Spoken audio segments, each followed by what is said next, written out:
அப்படிங்கிறது ரொம்ப 60 அப்படின்னாலே ரொம்ப முழுமையானது. எப்படின்னா இப்போ மனிதர்களை படைக்கும்போது 6 அந்த நம்பர் வந்து 6வது நாளை வந்து மனிதர்களை படைத்தாங்க. அப்போ அந்த 6 அப்படிங்கிற ஒரு அந்த நம்பர் வந்து ரொம்ப முக்கியமானது. ஸோ இப்போ 60வது பிறந்தநாள் உங்களை காண செஞ்சுட்டாங்கன்னா நீங்கள் ரொம்ப கிரேட். அப்போது இப்போது இந்த இந்த இந்த இது 60 வந்து நம்ம டைமண்ட் அப்படின்னு சொல்லி சொல்லுவோம். டைமண்ட் அது இப்போது ஆனிவர்சரினா அது டைமண்ட் ஆனிவர்சரின்னு சொல்லுவோம். ஏதாவது நம்ம ஒரு விசேஷமான ஒரு காரியங்களை இந்த 60வது இந்த இயரில் வந்து நம்ம அதை கொண்டாடணும். ஸோ இந்த 60 வந்து டைமண்ட் அப்படின்னு எதுக்கு சொல்கிறாங்க அப்படின்னா, இந்த டைமண்ட் வந்து எப்படி உருவாகுது அப்படின்னு பார்த்தா அது அக்னியிலேருந்து உருவாகும். இப்போது கோல்டு எல்லாமே இருக்குதுன்னா அக்னி மூலமாக தான் நம்ம உடனடியாகவே செய்வோம். அக்னியில் போட்டு தான் அது வந்து பெஸ்ட்டாக மாறும். ஆனால் டைமண்ட் எப்படின்னா அக்னியில் இருந்து தான் உருவானது தான் டைமண்ட். டைமண்ட் வந்து அக்னியிலேருந்து உருவாக்கப்பட்டது. ஸோ இத்தனை நாட்கள் தங்கத்தை போல அக்னியில் குடம் விட்டுருப்பாங்க. இப்போ உங்களை அந்த அக்னியாகவே அந்த அக்னியிலேருந்து உருவாக்கக்கூடிய டைமண்டாக உங்களை வந்து இந்த வருஷத்தில் கண்டிப்பாக ஆசீர்வதிப்பாங்க. இன்னொன்று இந்த டைமண்ட் சொல்லப்போனால் அது வந்து ரொம்ப ரேராக இருக்கும். இது வந்து ரொம்ப ப்ரீஷியஸானது, யாருக்கும் அவ்வளோவா, அதாவது ரொம்ப விலை உயர்ந்தது.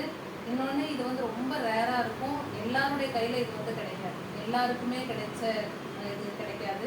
அப்போது உங்களை வந்து எங்களுக்கு பெரியப்பாவாகவும், இங்கே அக்காவுக்கு அப்பாவாகவும், அப்புறம் உங்களுக்கு மாமாவாகவும், அப்புறம் பெரியம்மாவுக்கு கணவனாகவும், தம்பிமாருக்கு தாத்தாவாகவும் கொடுத்துருக்காங்க. ஸோ நீங்கள் ரொம்ப உயர பெற்றவங்களாக ஆண்டவர் உங்களை வைத்திருக்காங்க.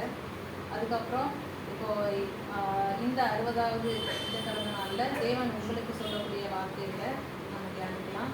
கொலோசியர் 3வது அதிகாரம் 14வது வசனம்.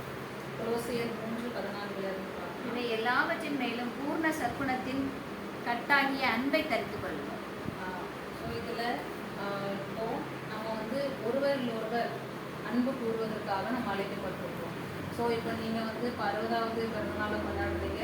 ஸோ இந்த நாளில் இருந்து இத்தனை நாட்கள் அன்பில் தான் நம்ம வளர்ந்துருக்கோம். இன்னும் என்ன செய்யணும் அப்படின்னா பூரண சற்குணத்தில் கட்டாகி அந்த அன்பை வந்து நம்ம தரித்து கொள்ளணும்.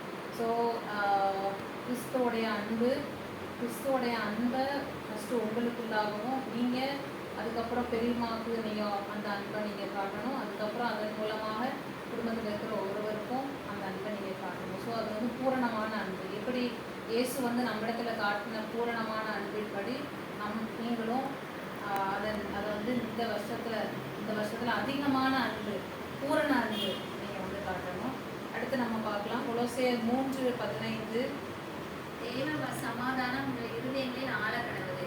இதற்கென்று நீங்கள் ஒரே சரீரமாக அழைக்கப்பட்டீர்கள், நன்றி அறிந்துள்ளவர்களாயும் இருங்கள்.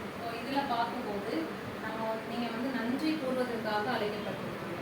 நன்றி, நீங்கள் அதிகமாக தேவன் உங்களுக்கு செய்த அந்த இத்தனை நாட்களாக உங்களுடைய வாழ்க்கையில் செய்த அந்த காரியத்திற்காக நீங்கள் நன்றி அறிதல் உள்ளவர்களாக, இன்னும் அதிகமாக நன்றி அறிதல் உள்ளவர்களாக இருக்கும்படியாக நம்ம அழைக்கப்பட்டிருக்கிறோம்.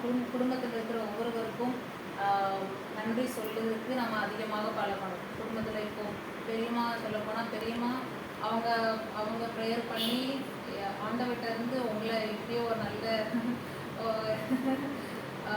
தகப்பனாக குடும்பத்தில் வந்து அவங்களுடைய ப்ரேயர் வந்து உங்களை வந்து உருவாக்குச்சு. ஸோ நீங்கள் பெரியம்மாவுக்கு நன்றி உள்ளவங்களாக இருக்கிறோம், பெரியம்மா அதிகமாக ஆண்டவருக்கு நன்றி உள்ளவங்களாக இருப்பாங்க. அது மாதிரி குடும்பத்தில் இருக்க நாங்கள் எல்லாரும் உங்களுக்கு நன்றி உள்ளவங்களாக நாங்கள் இருக்கோம்.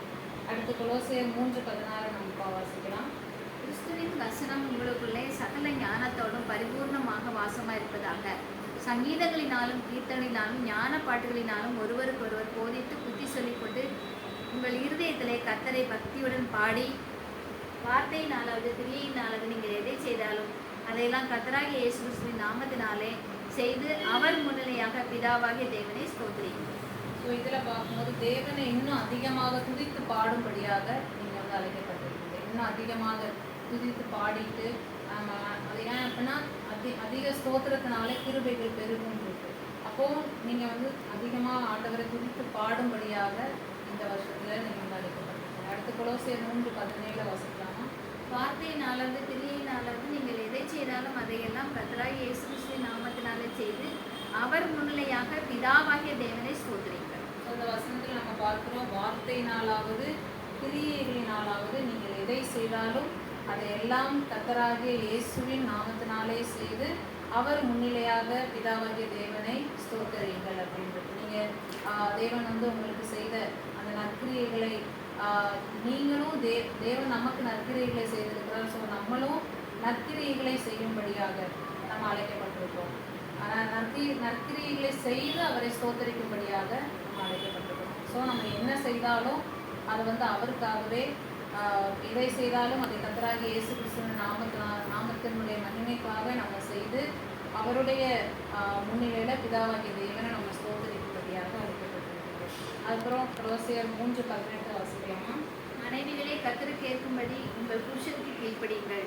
ஸோ இதில் வந்து நம்ம ஒருவருக்கொருவர் கீழ்ப்படியும்படியாக நம்ம அழைக்கப்பட்டிருக்கோம். கீழ்ப்படியும்படியாக. ஸோ ஃபஸ்ட்டு அன்பில் அதிகமாக இன்னும் பூரணப்படும்படியாகவும், ரெண்டாவதாக நம்ம பார்த்தோம் அது நன்றி கூறும்படியாக நம்ம அழைக்கப்பட்டிருக்கோம். இந்த வருஷத்தில் நீங்கள் அதிகமாக ஆண்டவருக்கு நீங்கள் நன்றி செலுத்தணும். அதுக்கப்புறம் அவரை இந்த வருஷத்தில் அதிகமாக நீங்கள் திருப்பி பாடிக்கொண்டே இருக்கணும். நற்கிரியைகளை இன்னும் அதிகமாக கர்த்தருக்காக இன்னும் அதிகமாக செய்யணும். ஒருவருக்கொருவர் கீழ்ப்படிந்து இன்னும் கிறிஸ்துவனுடைய அன்பில் இன்னும் ஈடுபடப்படணும். ஸோ இந்த வசனத்தின்படி கர்த்தர் தாமே உங்களை அதிகமாக ஆசீர்வதிப்பார்.